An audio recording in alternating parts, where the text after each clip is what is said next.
विदर्भातील शेतकरी पुन्हा एकदा संकटात. पश्चिम विदर्भामध्ये दुबार पेरणीचं संकट. बोगस सोयाबीन बियाणांच्या तक्रारीचा महापूर. मात्र वेळेपूर्वी पेरणी की बियाणं सदोष हे अस्पष्ट. रायगडच्या महाडमध्ये भात शेती धोक्यात. पुरासोबत आलेला गाळ भाताच्या रोपांवरती. दुबार पेरणीची गरज. नुकसान भरपाई देण्याची शरद पवारांच्या राष्ट्रवादीची मागणी आहे. पूर्ण पिकं ही सडलेली आहेत, त्यामुळे दोन वेळा पेरण्या करून आज या शेतकऱ्यांवरती उपासमारीची वेळ आलेली आहे. रायगडमध्ये ओला दुष्काळ जाहीर करावा आणि जिल्हाधिकाऱ्यांनी तातडीचे पंचनामे करून हेक्टरी किमान 50,000 रुपये हे या ठिकाणी शेतकऱ्यांना मदत मिळाली पाहिजे. आणि जर तुम्ही ते करणार नसाल तर राष्ट्रवादी काँग्रेस शरदचंद्र पवार पक्षाच्या वतीनं आम्ही शेतकऱ्यांच्या वतीनं त्या ठिकाणी तीव्र आंदोलन करू, रस्त्यावर उतरू, रस्ता रोको करू. लातूरमध्ये कोवळ्या सोयाबीनवर शंखी गोगलगाईचा प्रादुर्भाव. पावसाअभावी हैराण झालेल्या शेतकऱ्यांवरती दुहेरी संकट. रेणापूर तालुक्यातल्या गोढाळा परिसरासह काही भागामध्ये कोवळ्या सोयाबीन पिकावरती मोठ्या प्रमाणात गोगलगाईचा प्रादुर्भाव. धाराशिवच्या बोगजे शिवारामध्ये शंखधारी गोगलगाईचा हाहाकार. शेतकरी हैराण. सोयाबीन पिकावरती गोगलगाईंचा हल्ला. महिला लहान मुलांवरती बॅटरीच्या उजेडात गोगलगाईच्या वेचण्याची वेळ. धाराशिवमध्ये गोगलगाईनं बाधित शेतीचे पंचनामे करण्याचे तातडीचे आदेश. एबीपी माझाच्या बातमीचा इम्पॅक्ट. बोगजी गावातल्या गोगलगाईचे रात्रीचं भयाण वास्तव दाखवल्यानंतर प्रशासन खडबडून झालं. धाराशिवमध्ये गेल्या वर्षी अतिवृष्टी पुरात वाहून गेलेल्या जमिनीची नुकसान भरपाई मिळेना. मदतीसाठी शेतकऱ्यांचं शासकीय कार्यालयात हेलपाटे. अधिकारी भेटत नाहीयेत आणि उडवाउडवीची उत्तरं दिली जात आहेत. शेतकरी हतबल. वर्ध्याच्या 4 तालुक्यामध्ये सोयाबीन उगवलं नसल्याच्या तक्रारी. बियाणाच्या उगवण क्षमतेवरती प्रश्न निर्माण. कृषी विभागानं बोगस बियाणं पास केले असाही सवाल उपस्थित. धाराशिवमध्ये शेकडो शेतकऱ्यांचं पेरलेलं सोयाबीन उगवलं नसल्यानं बोगस बियाणांचा संशय. शेतकऱ्यांवरती दुबार पेरणीचं संकट.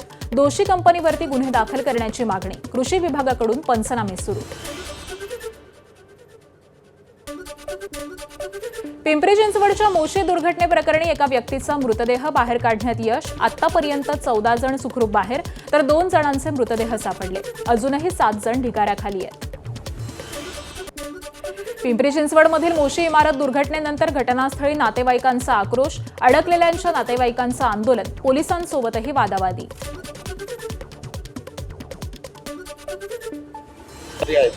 अँटोनी त्यांनी जाहीर केले की ते 25 लाख रुपये देणार आहेत. सर्व मृत व्यक्ती त्या घरातील विद्यार्थ्यांना शिक्षण देणार आहेत. शिक्षणाचा सर्व खर्च करणार आहेत. महाराष्ट्र शासन 5 लाख रुपये प्रत्येकी देणार आहे. ती दुर्घटना पुन्हा घडू नये शहरात यासाठी मुख्यमंत्री साहेबांनी हा जो कचऱ्याचा मोठा जिथं ढिगारा आहे तो लवकरात लवकर फास्ट कमीत कमी करावा आणि दुसरा एखादा प्रकल्प शहरात लवकर चालू करावा असे निर्देश दिले. पिंपरीतील मोशी इमारत दुर्घटनेतील मृतांच्या नातेवाईकांना मदतीची घोषणा. प्रकल्प चालवणाऱ्या कंपनीकडून मृतांच्या नातेवाईकांना 25 लाख रुपयांची मदत. कुटुंबातील एकाला नोकरी, शिक्षण आणि उपचाराचा खर्चही उचलणार. ठाण्यातील ब्रह्मळा तलाव परिसरामध्ये झाड अंगावरती कोसळून एक महिला गंभीर जखमी. 57 वर्षीय दीपा चौधरींवरती ज्युपिटर रुग्णालयात उपचार सुरू. आतापर्यंत उपचारासाठी 6 लाखांचा खर्च आलेला असून प्रशासनानं कोणतीही मदत न केल्यामुळे नातेवाईकांची नाराजी. ठाण्यात झाड कोसळल्याच्या घटनेवरून शेतकरी कामगार पक्ष आक्रमक. घटनेत जखमी दीपा चौधरींना महापालिकेनं नुकसान भरपाई द्यावी या संदर्भामध्ये महापौर आणि उपमहापौर यांना निवेदन दिल्याची शेकापचे ठाणे शहर अध्यक्ष ऋषिकेश तायडेंची माहिती. झाडाभोवती टाकलेल्या कॉन्क्रीटमुळे मुंबईत झाडं उन्मळून पडली असल्याचं पालिकेकडून मान्य. रोड इंजिनियर्सला तात्काळ झाडाभोवतीचं कॉन्क्रिटीकरण काढण्याचे आयुक्तांचे आदेश आहेत. अतिरिक्त आयुक्तांची सभागृहात माहिती. आपण रील स्टार आहोत की रिअल स्टार हे मुंबईकर ठरवतील. मुंबईच्या महापौर रितू तावडेंचा ट्रोल करणाऱ्यांवरती संताप. समुद्राला भरती आल्यानंतर रितू तावडेंनी मरीन ड्राईव्हवरती बसलेल्या नागरिकांना हुसकावलेलं होतं. त्याची रील व्हायरल झाल्यानंतर रितू तावडेंना नेटकऱ्यांनी ट्रोल केलं होतं. पालघरमध्ये झालेल्या मुसळधार पावसात लहान चिमुकल्यांसह 8 जण तब्बल 4 तास घराच्या छतावरती अडकून पडल्याचा धक्कादायक व्हिडिओ समोर. केळवे परिसरातील देवीपाडा इथली घटना आहे. 4 तास कोणतीही मदत मिळाली नसल्याचा आरोप होतोय. भिवंडीत धोकादायक यंत्रामागं कारखाना कोसळला, 2 कामगार किरकोळ जखमी. जेवणाच्या वेळेमुळे मोठी जीवितहानी टळली आहे, तर कारखान्याला आधीच नोटीस बजावली होती, मात्र कारखाना सुरू असल्याचं समोर आलंय. मुंबई नाशिक महामार्गावरती जुन्या कसारा घाटात संरक्षक भिंत कोसळली. भिंत कोसळल्यामुळे रस्त्याच्या कडेला भेगा आणि मोठे खड्डे पडलेत. रस्त्याच्या खालचा भराव देखील वाहून गेलाय. सुदैवानं कोणतीही जीवितहानी नाही. साताऱ्याच्या पाटणमधील कोयना धरणात 50.37 टीएमसी पाणीसाठा. गेल्या आठवड्यामध्ये 30 टीएमसी पाण्याची वाढ. जुलैच्या दुसऱ्या आठवड्यामध्ये देखील अपेक्षित वाढ न झाल्यामुळे शेतकऱ्यांसह सर्वसामान्यांची चिंता वाढली आहे. कोल्हापूरमधील पंचगंगा नदीच्या पाणी पातळीत मोठी घट. पंचगंगा नदीची पाणी पातळी सध्या 26 फुटांवरती. जिल्ह्यातील 16 बंधारे पाण्याखालीच. प्रशासनाकडून पंचगंगा घाटावरती स्वच्छतेला सुरुवात. सध्या कोल्हापुरात पावसाची उघडीप आहे. नांदेडमध्ये स्वाभिमानी शेतकरी संघटनेचं चक्काजाम आंदोलन. शेतकऱ्यांना संपूर्ण कर्जमाफी देण्याची मागणी. आंदोलनामुळे नांदेड पूर्णा रोडवरती काही काळ वाहनांच्या लांबच लांब रांगा लागल्या होत्या. साकोलीत काँग्रेस नगरसेवकांचं रस्त्यावरील खड्ड्यात भातपीक लागवड आंदोलन. या खड्ड्यांमुळे अपघाताच्या घटना. नगरपालिका लक्ष देत नसल्यानं साकोली नगरपालिका सत्ताधाऱ्यांविरोधात आंदोलन. देवेंद्र फडणवीसांनंतर चंद्रशेखर बावनकुळे मुख्यमंत्री होणार. खासदार संजय राऊतांचं मोठं वक्तव्य. पुढच्या वेळी एकनाथ शिंदे मुख्यमंत्री होणार नाहीत. वरिष्ठांकडे स्वतः देवेंद्र फडणवीस बावनकुळेंच्या नावाची शिफारस करतील. संजय राऊतांचं विधान. मला जे चित्र दिसतंय त्यानुसार विदर्भातले चंद्रशेखर बावनकुळे हे देवेंद्र फडणवीस यांच्यानंतर मुख्यमंत्रीपदासाठी योग्य नेते मला नेहमी दिसतात. सगळ्यांशी संवाद ठेवणारे, सांभाळून घेणारे. 100% मला असं वाटतं की चंद्रशेखर बावनकुळे यांचा विचार आणि शिफारस हे स्वतः देवेंद्र फडणवीसच करतात. हे माझं आकलन आहे. राज्यातल्या नेत्यांमध्ये अस्थिरता निर्माण व्हावी यासाठी अशी वक्तव्य केली जातात. भाजपचे नेते सुधीर मुनगंटीवार यांची संजय राऊतांच्या मुख्यमंत्रीपदाच्या वक्तव्यावरती प्रतिक्रिया. राज्यामध्ये कारण नसताना अस्थिरता निर्माण व्हावी या दृष्टीने असे वक्तव्य केले जातात. जी माहिती आम्हाला नाही ती त्यांना असते याचा मात्र विचार केला पाहिजे की भारतीय जनता पार्टीच्या नेत्यांना काहीही माहिती नाही आणि त्यांना माहिती आहे. मला वाटत नाही की आमचं केंद्रीय नेतृत्व अशा पद्धतीने वागत असेल. केवळ चंद्रशेखर बावनकुळेच नाहीत तर भाजपमधील अजून एक खासदार मुख्यमंत्री पदाच्या शर्यतीत आहेत. आमदार रोहित पवारांची प्रतिक्रिया. तसंच एकनाथ शिंदेंनी देखील ताकद वाढवली असल्यामुळे त्यांना कमी लेखून चालणार नाही. रोहित पवारांचं विधान. बावनकुळे साहेब चांगले नेते आहेत, पण फक्त बावनकुळे साहेबच रेसमध्ये आहेत असं समजून चालणार नाही. एक भाजपचेच खासदार आहेत, त्यांचीसुद्धा चर्चा आहे, आपल्या सगळ्यांना माहिती आहे. त्याच्याचबरोबर भाजपचे एक मंत्री आहेत जे एक लहान खात्याचे मंत्री आहेत. आज त्यांनासुद्धा कदाचित मोठी जबाबदारी महाराष्ट्रामध्ये येत्या काळामध्ये मुख्यमंत्रीपदाची सुद्धा मिळू शकते जर देवेंद्र फडणवीस साहेबांना तिथं केंद्रात पाठवण्यात आलं. पण दुसऱ्या बाजूला एकनाथ शिंदे साहेबांना सुद्धा कमी समजून चालणार नाही. एकनाथ शिंदे साहेबांनी स्वतःची ताकद खूप वाढवलेली आहे. भंडाऱ्यात राष्ट्रवादीला धक्का. जिल्हा परिषद पंचायत समिती सदस्यांसह पदाधिकाऱ्यांचे सामूहिक राजीनामे. विकास कामं होत नसल्याचा पदाधिकाऱ्यांचा आरोप आहे. पवार कुटुंबात लवकरच पुन्हा एकदा सनई चौघडे वाजणार. पार्थ पवार आणि कायनाथ धार यांचा साखरपुडा. पुण्यात 29 जुलैला पार पडणार पार्थ पवार आणि कायनाथ धार यांचा साखरपुडा.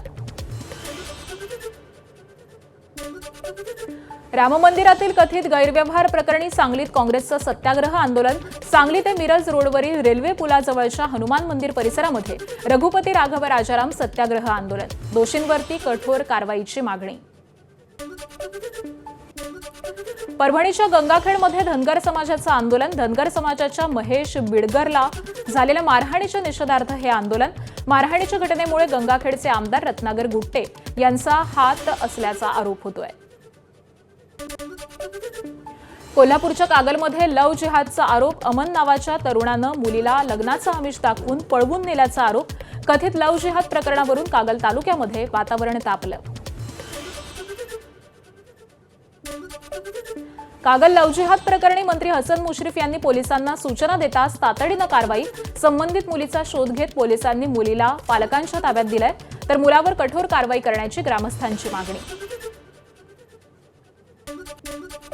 आंतरजातीय विवाहावरून जळगाव एमआयडीसी पोलीस ठाण्यात 2 कुटुंबात जोरदार राडा. 2 कुटुंब पोलीस ठाण्यात आमने सामने. दगडफेकीत एमआयडीसी पोलीस ठाण्याच्या खिडक्यांच्या काचा फुटल्या. जमावाला पांगवण्यासाठी पोलिसांचा सौम्य लाठीमार. अमरावतीच्या परतवाडा लैंगिक शोषण प्रकरणातील 4 आरोपींना जामीन मंजूर. 4 आरोपींची प्रत्येकी 25,000 रुपयांच्या जातमुचलक्यावरती सुटका. मुख्य आरोपी अयान अहमद अजूनही अटकेत असल्याची माहिती आहे. गोंदियाच्या नामांकित पॅथॉलॉजी लॅबमध्ये क्यूआर कोडद्वारे 34,49,000चा अपहार. 3 कर्मचाऱ्यांविरोधात गुन्हा दाखल. 2025 ते 2026 या कालावधीमध्ये उत्पन्न कमी असल्यामुळे लॅबच्या संचालकांनी तक्रार दाखल केली होती.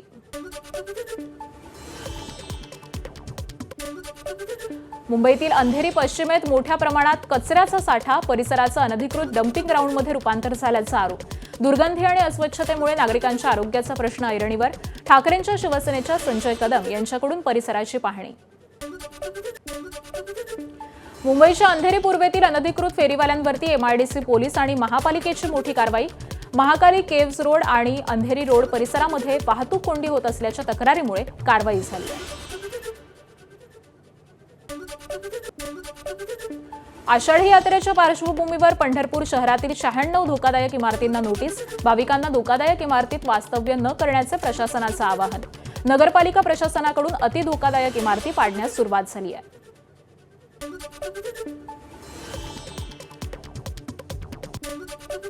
नंदुरबारच्या शहादा तालुक्यातील चिचपाणी जिल्हा परिषद शाळेची दुरावस्था.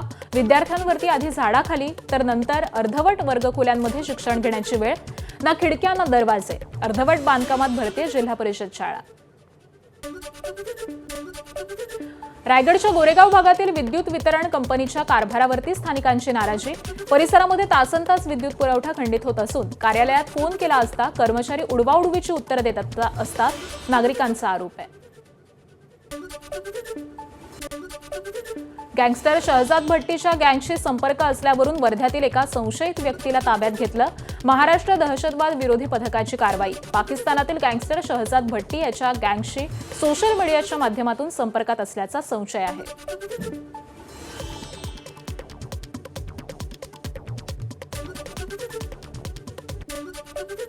छत्रपती संभाजीनगरात 90च्या दशकामध्ये कुख्यात गुंडाच्या घरावर गुन्हे शाखेची छापेमारी.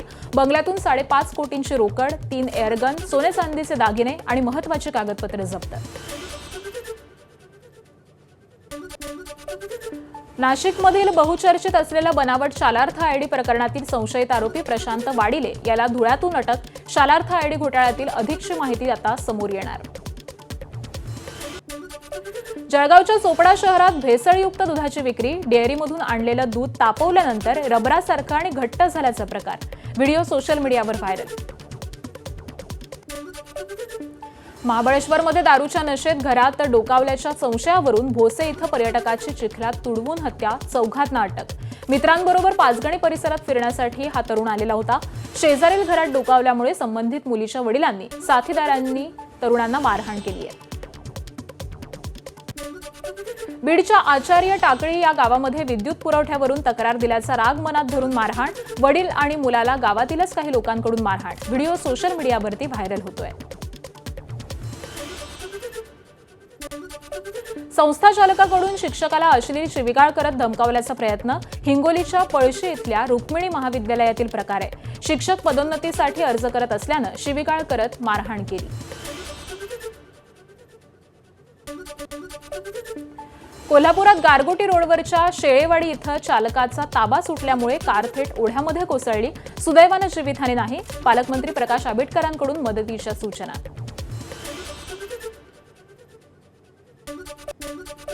गोंदियाच्या तिरोडा शहरामध्ये अस्वलाचा मुक्त संचार. अस्वलानं मानवी वस्तीत प्रवेश केल्यानं भीतीचं वातावरण. भरवस्तीमध्ये उंदडणाऱ्या अस्वलाचा थरार सीसीटीव्हीत कैद. नाशिकच्या येवला तालुक्यातील अंकाई किल्ल्याच्या पायथ्याशी पाळीव कुत्र्यावरती बिबट्याचा हल्ला.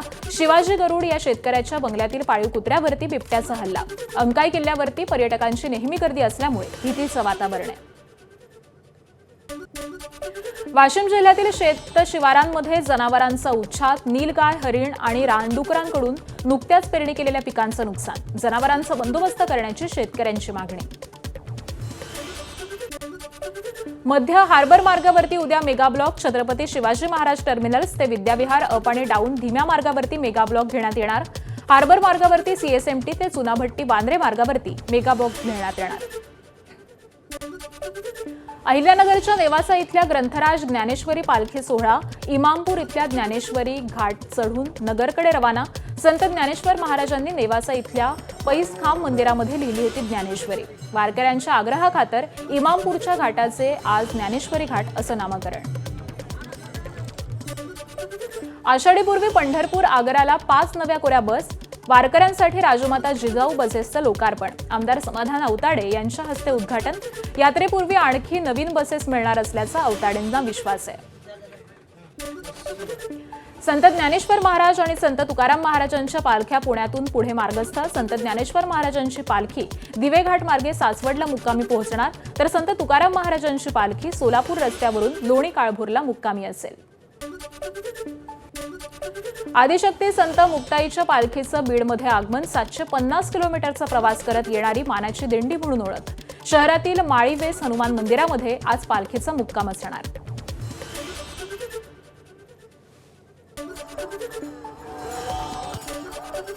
आषाढीपूर्वीच्या भागवत एकादशीला 4 लाख भाविक पंढरपुरात दाखल. आषाढीपूर्वी दर्शनासाठी भाविकांची मोठी गर्दी. विठ्ठलाच्या पदस्पर्श दर्शनासाठी रांग थेट चंद्रभागा तीरावरच्या असलेल्या सारडा भवनपर्यंत. बीडमध्ये भागवत एकादशी निमित्त ज्योतिर्लिंग वैजनाथ मंदिरामध्ये भाविकांच्या रांगा. आषाढी वारीसाठी विदर्भातून पंढरपूरकडे जाणाऱ्या शेकडो दिंड्या परळी मार्गे पंढरपूरकडे रवाना. दिंड्यांमधील वारकरी आणि भाविक वैजनाथच्या दर्शनासाठी दाखल.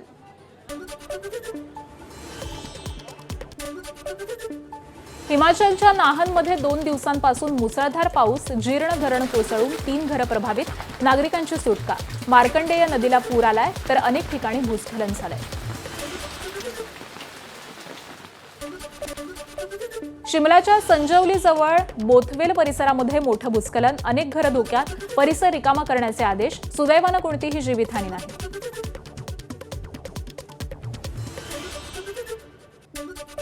उत्तराखंडच्या ऋषिकेशमध्ये झालेल्या मुसळधार पावसामुळे त्रिवेणी घाटावरती गंगा नदीची पाणी पातळी वाढली. गंगा नदी धोक्याच्या पातळीपेक्षा केवळ 1.32 मीटर खाली आहे. केंद्रीय जल आयोग परिस्थितीवरती लक्ष ठेवून आहे. रुद्रप्रयागमध्ये मुसळधार पावसामुळे हाय अलर्ट. अलकनंदा आणि मंदाकिनीला पूर. सर्व शाळा बंद. केदारनाथ यात्रेवरती प्रशासनाची बारकाईनं नजर आहे.